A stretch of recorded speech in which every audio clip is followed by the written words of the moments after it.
नमस्ते, अभिवादन आपका इनोसेंट इन्वेस्टर के इस नए वीडियो में दोस्तों बात करेंगे एक्सीडेंट की। लेकिन पहले बाजार को देख लेते हैं। आज भाई साहब बाजार इतनी बेहतरीन चली है कि कुछ भी यहाँ पर डिस्कशन करना बनता ही नहीं है। सब कुछ अच्छा है, एंजॉय कीजिए आप प्रॉफिट। क्योंकि मार्केट में अगर निफ्टी को आप देखोगे तो लगभग 400 पॉइंट ऊपर है, सेंसेक्स को देखोगे तो लगभग 1200 पॉइंट ऊपर है।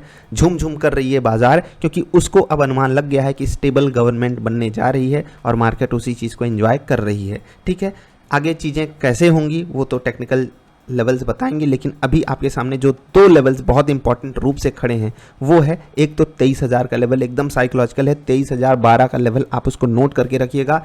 एकदम फिर से बता रहा हूँ, 23,012 एग्जैक्टली 23,000 भी आप मान सकते हो, क्योंकि वो साइकोलॉजिकल लेवल है। ये लेवल नोट करके रखिएगा। और अगर बाजार गिरती है 22,710 का लेवल ध्यान रखिएगा। उसके अलावा 22,500 और 22,000 का लेवल तो है ही दूर दूर, लेकिन ये जो दो लेवल्स मैंने आपको बताया इस पे फोकस रखिएगा। अब बात कर लेते हैं एक्सीडेंट की।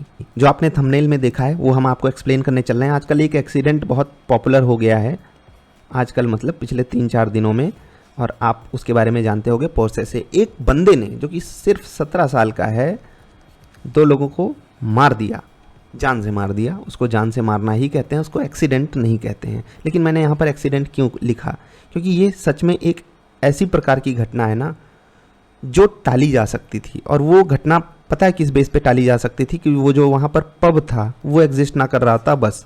अब मैं ये बात क्यों बोल रहा हूँ उसको थोड़ा सा समझाऊंगा आपको, बहुत ध्यान से देखिएगा। यहाँ पर मैं थोड़ी सी पतली पेन ले लूँ, ठीक है, ये वाली पेन ले लेता हूँ और इसको मिटा देता हूँ। अब मैं आपको शुरू से पूरी कहानी सुनाता हूँ और बहुत ध्यान से सुनिएगा, क्योंकि आपके काम की बात है ये। Are you ready for the accident? आप रोड पे चलते हो ना, तो ये मत सोचा करो आप हेलमेट लगा लियो, सीट बेल्ट लगा लियो, आप एकदम किनारे होकर के चल रहे हो। अगर पैदल चल रहे हो तो आप सेफ हो।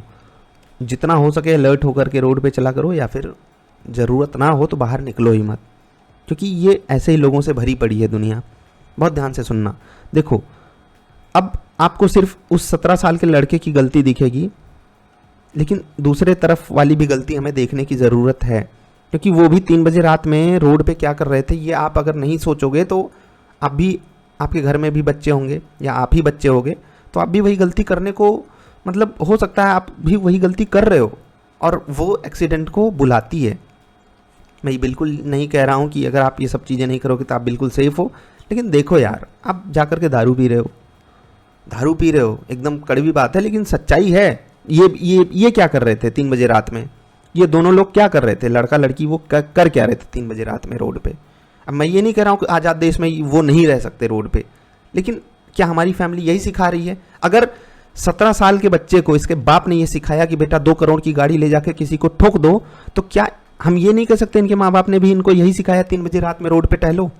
और आप मुझे बताना ईमानदारी से, बहुत ईमानदारी से बताना, बहुत ईमानदारी से बताना, एज अ पेरेंट, अगर आप पेरेंट हो, या एज अ बच्चा अगर आप बच्चा हो, तो क्या आपके माता पिता ने कभी आपको ये बोला कि बेटा रात के, वो तो 10 बजे ही बोलना चालू कर देते हैं कि बेटा बाहर रहना ही मत। लड़कों से बोलते हैं भाई 10 बजे के बाद चुपचाप घर आओ, क्योंकि उनको पता है ये ट्रक वाले चालू हो जाते हैं उसके बाद।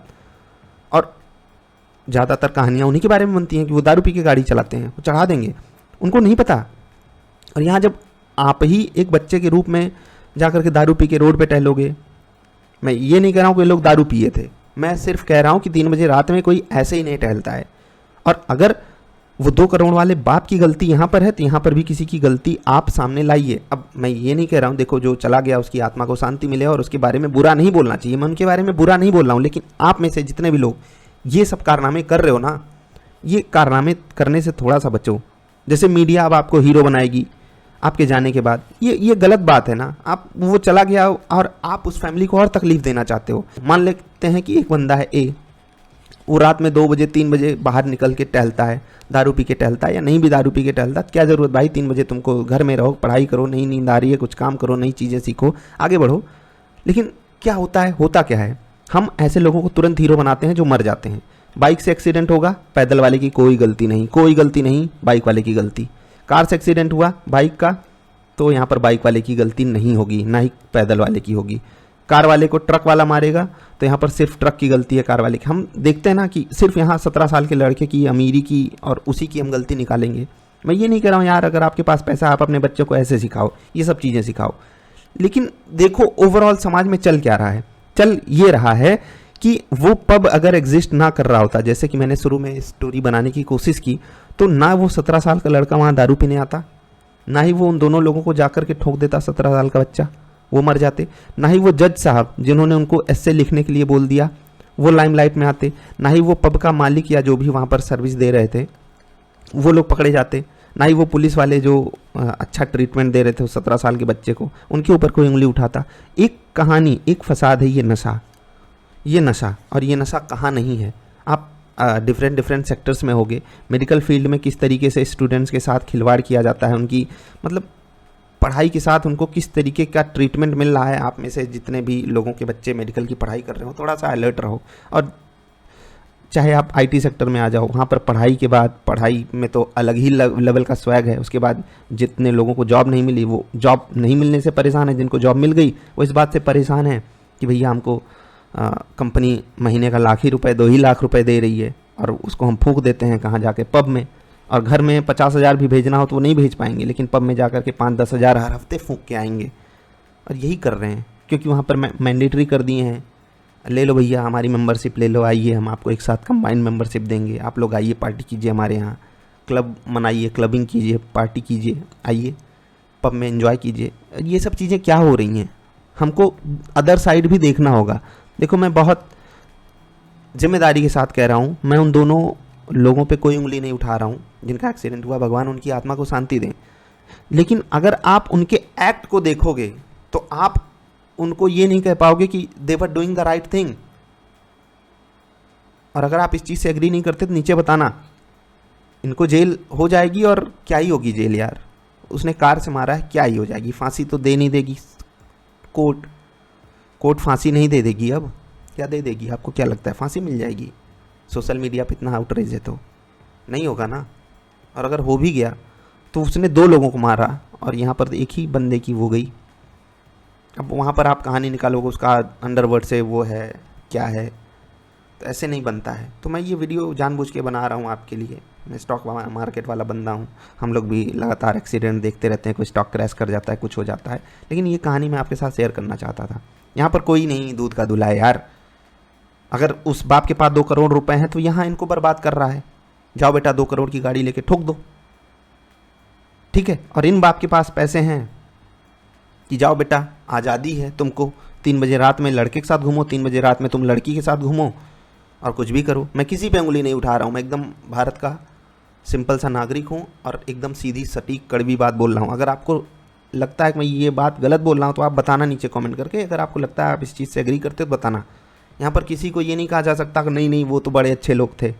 गलती हमेशा बाइक वाले की नहीं होती है जब वो साइकिल के साथ भिड़ जाता है, तो गलती हमेशा कार वाले की नहीं होती है जब वो बाइक के साथ भिड़ जाता है। लेकिन हमारा समाज इसी तरीके से बना हुआ है कि जो छोटा है, जो कमज़ोर है, उसकी कभी गलती हो ही नहीं सकती। और अफसोस की बात यह है ना कि हम सबके पास जितना पोटेंशियल है हम उसी पोटेंशियल पे जा करके अपने बच्चों को बर्बाद करते हैं। और हम सबके पास जितना पोटेंशियल है एज अ बच्चा, मैं अपने एंगल से भी सोच सकता हूँ कि हम खुद बर्बाद होते हैं, ठीक है। हमको जितने भी रिसोर्सेस मिल जाएं, माँ बाप खाना पीना दे देंगे तो हम कहेंगे हम ये भी सुविधा चाहिए, वो भी सुविधा चाहिए। पढ़ाई नहीं होती बच्चों से भाई, कहेंगे हम नहीं पढ़ेंगे। अरे भाई तुमको खाने पीने को मिल जा रहा है और क्या चाहिए, जाकर के मजदूरी करके देखो 500 रुपये के लिए दिन भर, 500 तो ज़्यादा बोल दिया, 400-300 रुपये मिलते हैं भारत की बहुत सारी जगहों पे। दिन भर काम कराएंगे 8-10 घंटे, तो क्या करोगे? और तुमसे पढ़ाई नहीं हो पा रही है, तुम्हारे माँ बाप इतने मेहरबान हैं तुम पे, तुमको पढ़ाई करवा रहे हैं। पढ़ाई से ज़्यादा आसान चीज़ कभी ज़िंदगी में होती नहीं है। जब एक बार जॉब करने घुसोगे, जो भी यूथ हैं जो देख रहे हैं, तब पता चलेगा असली दर्द, असली पेन क्या होता है। जब सामने वाला आपको ऑर्डर्स देगा ना, बेटा ये करके दिखाओ आज शाम तक, आज रात तक, कल रात तक, परसों रात तक, इस महीने के अंत तक, जब आपको डेडलाइंस मिलेंगी ना, तब समझ में आएगा कि तकलीफ़ क्या होती है। और उसमें हम सबके पास जितना पोटेंशियल है हम उसका शुद्ध दुरुपयोग कर रहे हैं, अपनी आज़ादी का शुद्ध दुरुपयोग कर रहे हैं। उस बाप के पास 2 करोड़ रुपए थे, वो उसका दुरुपयोग इतना भयानक हो गया। लेकिन हम किसी को क्लीन चिट नहीं दे सकते, अपने लेवल पे हमको सुधरने की ज़रूरत है। सेल्फ एनालिसिस कीजिए, मैं अपना करता हूँ, आपको भी रिक्वेस्ट यही करूँगा कि किसी को ऐसे एंगल से मत देख लीजिए कि नहीं वो विलन ही है। विलन हमारे अंदर भी बैठा है, हमें उसको देखने की ज़रूरत है। किसी को ना हीरो बनाइए ना विलन बनाइए, बस अपने तरफ से सेफ रहने की कोशिश कीजिए जितना हो सके, क्योंकि पूरी दुनिया ऐसे इतनी अच्छी कभी नहीं हो पाएगी कि हम सब रोड पे एकदम शांति से चल लें और कोई हमको आकर के ठोक के ना जाए। अब आप कहोगे वो दिन में होते तो भी ठोक सकता था वो, हाँ भाई ठोक सकता था, लेकिन मिटिगेट किया जाता है ना रिस्क। ये कमेंट मत करिएगा प्लीज़। हम स्टॉक मार्केट वाले लोग हैं भैया, पैसे को देखते हैं ना, हम रिस्क मिटिगेट करते हैं। हम ये तो कहते नहीं है कि नहीं भैया हम रिस्क ही नहीं लेंगे, हम बाहर निकल रहे हैं हम एफडी जाके कराएंगे, हम घर से बाहर ही नहीं निकलेंगे। अरे भाई कोशिश करो घर से बाहर, खाली जब रोड हो तब निकलो, एकदम सुबह सुबह निकलो, ठीक है, वॉकिंग करने के लिए। ठीक, दिन में निकल रहे हो तो थोड़ा अलग सेफ्टी गियर्स के साथ निकलो, तरीके से निकलो। और घर वाले भी सजेशन देते थे ना भैया 10 बजे के बाद लोग दारू पी के गाड़ी चलाते हैं, वो रियलिटी है, इंडिया की रियलिटी है। आपको लगता है कि नहीं यार उन लोगों की कोई गलती नहीं होती है, गलती हमेशा बड़े लोगों की होती है, तो ये गलत बात है। मैं किसी को क्लीन चिट नहीं दे रहा हूँ, वो जो लड़के ने किया उसको उसकी सज़ा भयंकर मिलेगी, और क्या ही भयंकर मिलेगी। इससे निबंध लिखने को बोला गया था, उससे भयंकर क्या ही सज़ा हो सकती है। मुझे तो नहीं लगता कोई निबंध भी लिख के दे सकता है ढंग का, नहीं लिख सकता। वो रियलिटी यही है। ऐसे लोग क्या खाक निबंध लिख पाएंगे। घायल वंस अगेन आपने मूवी देखी है, कुछ उसी तरीके की स्टोरी है, लेकिन उससे आप रिलेट मत कीजिएगा। खैर आप हमेशा रेडी रहिए एक्सीडेंट के लिए, चाहे वो मार्केट हो चाहे रियल लाइफ हो, क्योंकि जब आप तैयार रहोगे ना कि कुछ भी हो सकता है, कभी भी हो सकता है, तो आप अलर्ट मोड में आ जाते हो। और अलर्ट मोड में आप जो भी बेस्ट पॉसिबल चीज़ हो सकती है अपने रिस्क को मिटिगेट करने की कोशिश करते हो। You are not going to roam around anything. रात में 10 बजे के बाद आप कोशिश करोगे, खुद को भी अंदर रखो, अपने बच्चों को भी अंदर रखो, ठीक है। उनको इतने संस्कार दो, क्योंकि नहीं दोगे तो आज नहीं तो कल वो देख लो पूरी ज़िंदगी बिता दिए होंगे 2 करोड़ 10 करोड़ 20 करोड़ 50 करोड़ कमाने के लिए, और बच्चे ने पूरी इज्जत मिट्टी में मिला दी, गाड़ी तो ऐसी तैसी करा ही ली अपनी। उसके बाद बच्चे के साथ क्या हुआ वो आप जानते हो, बाप के साथ क्या होगा वो आप जानते हो। ये रियलिटी है इस दुनिया की। तो थोड़ा सा अलर्ट मोड में रहा कीजिए। मार्केट आपको प्रॉफिट दी है, उसको एंजॉय कीजिए। आज अच्छा दिन था क्योंकि मार्केट बहुत अच्छे से आपको प्रॉफिट दी है, तो सोचा कुछ सीरियस डिस्कशन आपके साथ कर ही लूँ। अभी के लिए इतना ही। कमेंट कीजिएगा, जल्दी मिलेंगे। वीडियो देखने के लिए आपका आभार, नमस्कार।